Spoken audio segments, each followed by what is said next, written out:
اب میں قبل اس کے کہ ہماری اس بزم کے مرکزی خطباء میں سے بڑی اہم شخصیت مفتی محمد یوسف طیبی صاحب جو کہ اسٹیج پہ جلوہ افروز ہیں، ان کو خطاب کی دعوت دوں۔ ان سے قبل ہماری آج کی اس مجلس میں تشریف لائے ہوئے ہمارے مہمان گرامی بریگیڈیئر ریٹائرڈ یوسف صاحب کو صرف 5 منٹ کے لیے گزارش کروں گا کہ وہ تشریف لائیں اور اپنے خیالات کا اظہار فرمائیں۔ تشریف لاتے ہیں بریگیڈیئر ریٹائرڈ یوسف صاحب اور اپنے تاثرات اور اپنے خیالات کا اظہار فرمائیں۔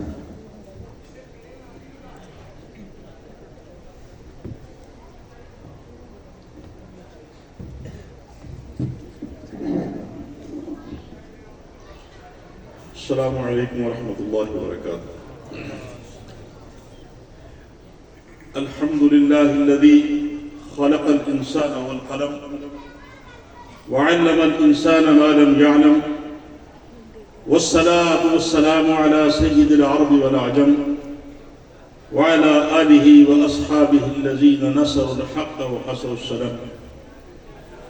اعوذ باللہ من الشیطان الرجیم، بسم اللہ الرحمن الرحیم۔ وَلَقَدْ يَسَّرْنَا الْقُرْآنَ لِلذِّكْرِ فَهَلْ مِن مُدَّكِرٍ۔ صدق اللہ العظیم۔ معزز حاضرین، یہ بڑی ہی بابرکت محفل ہے جس میں قرآن مقدس کا بڑے خوبصورت انداز میں اس کے قبل بھی ذکر ہو رہا تھا اور اس کے بعد بھی مختلف پہلوؤں پہ بڑی عظیم کتاب کا ذکر ہوگا۔ میں یہاں چند منٹ کے لیے کچھ ایک دو بات کرنا چاہتا ہوں کہ یہ اللہ مالک الملک کا بہت بڑا احسان ہے کہ ہم باوجود کہ قرآن پڑھ رہے ہوتے ہیں کچھ پتہ نہیں کہ کیا کہہ رہے ہیں، کوئی مطالب کی سمجھ نہیں آ رہی کہ کیا ہم بات کر رہے ہیں اور اللہ مالک الملک ہمیں کیا کہنا چاہ رہے ہیں۔ اس کے باوجود بھی ایک ایک حرف کے بدلے اللہ مالک الملک 10 نیکیاں عطا فرما رہے ہیں، وگرنہ اور کوئی علم ہوتا، کوئی اور مذہب ہوتا تو شاید جب تک اس کو سمجھ کے نہ پڑھا جائے شاید اس کی کوئی اہمیت نہ ہوتی۔ قرآن مقدس حضرت علی مرتضیٰ رضی اللہ تعالیٰ عنہ فرماتے ہیں کہ جب میرا دل کرتا ہے کہ میں اللہ مالک الملک سے ہم کلام ہو جاؤں، میں کچھ اللہ سے باتیں کروں، تو میں نماز شروع کر دیتا ہوں تاکہ اللہ سے ہم کلام ہو جاؤں۔ اور جب میرا جی چاہتا ہے کہ اللہ مجھ سے باتیں کرے تو میں قرآن کی تلاوت شروع کر دیتا ہوں۔ کیوں؟ کہ اسی لیے کہ قرآن مقدس کا ایک ایک آیت فہم کے ساتھ پڑھنا، حدیث میں آتا ہے رسول اللہ صلی اللہ علیہ وسلم فرماتے ہیں کہ ایک آیت فہم کے ساتھ پڑھ لینا 100 رکعت نوافل ادا کرنے سے بہتر ہے۔ کتنا عظیم مقام ہے۔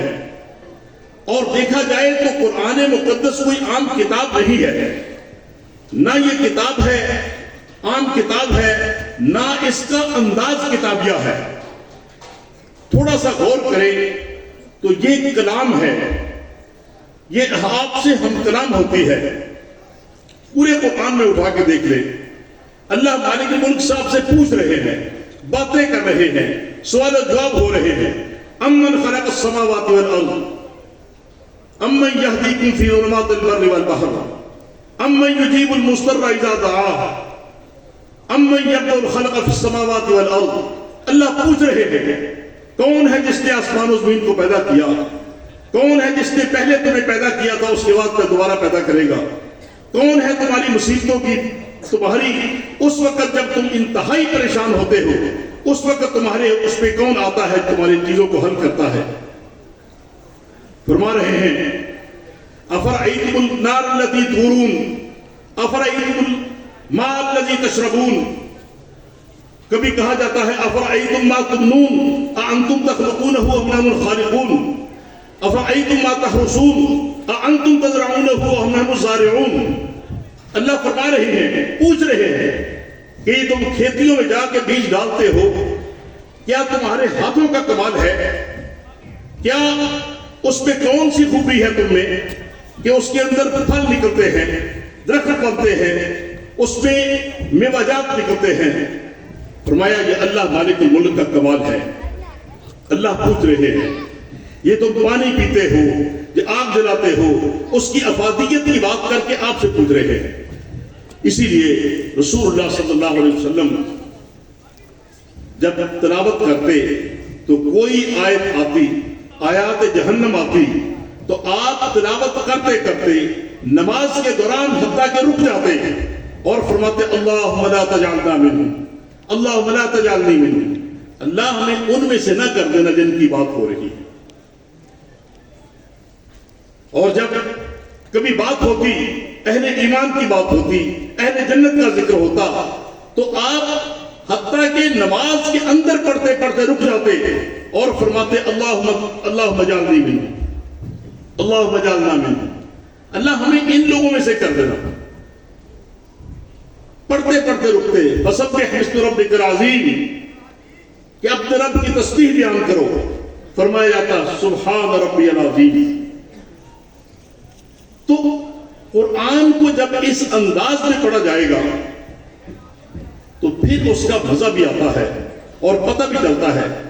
کبھی غور کیا کہ آیات سجدہ کیا ہے؟ یہ 14 مرتبہ جو قرآن میں سجدے کی بات ہوتی ہے، یہ کیا ہے؟ یہ اللہ کچھ لوگوں کی صفات بیان کر رہے ہیں، کوئی ذکر کر رہے ہیں۔ انما یؤمن بآیاتنا الذین اذا ذکروا بها خروا سجدا، ان مومنوں کی بات کر رہے ہیں کہ جب ان کے سامنے ذکر ہوتا ہے وہ سجدے میں گر پڑتے ہیں۔ انسان کیا کرتا؟ اللہ تو ان کی بات کر رہا ہے، میں بھی آپ کے سامنے گر رہا ہوں۔ فرمایا جا رہا ہے وَإِذَا تُتْلَىٰ عَلَيْهِمْ آیَاتُ الْقُرْآنِ خَرُّوا سُجَّدًا وَبُكِيًّا، جب ان کے سامنے تلاوت ہوتی ہے وہ گر پڑتے ہیں، سجدے میں چلے جاتے ہیں۔ اور کبھی کہا جاتا ہے وَإِذَا قُرِئَ الْقُرْآنُ لَا يَسْجُدُونَ، وہ سجدہ نہیں کرتے۔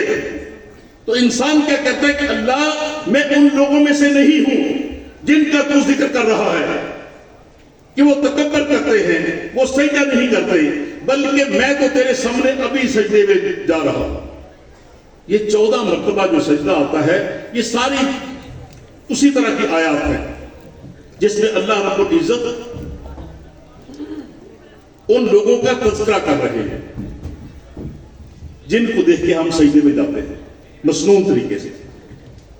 تو میری پوری اس بات کا مقصد صرف ایک ہی ہے کہ جہاں تک ہو سکے قرآن کو حفظ کرنا بہت اہم ہے۔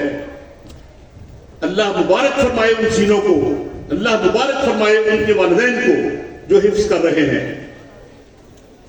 باقی جو اس کی تعلیم ہے اس کے اندر جہاں تک ہو سکے، جتنا ہو سکے، ایک آیت بھی اگر روزانہ کی ایک آیت بھی فہم کے ساتھ پڑھ لی جائے تو جس طرح رسول اللہ صلی اللہ علیہ وسلم کا فرمان ہے اور بہت ہی عظیم فرمان ہے کہ ایک آیت 100 رکعت نوافل ادا کرنے سے بہتر ہے۔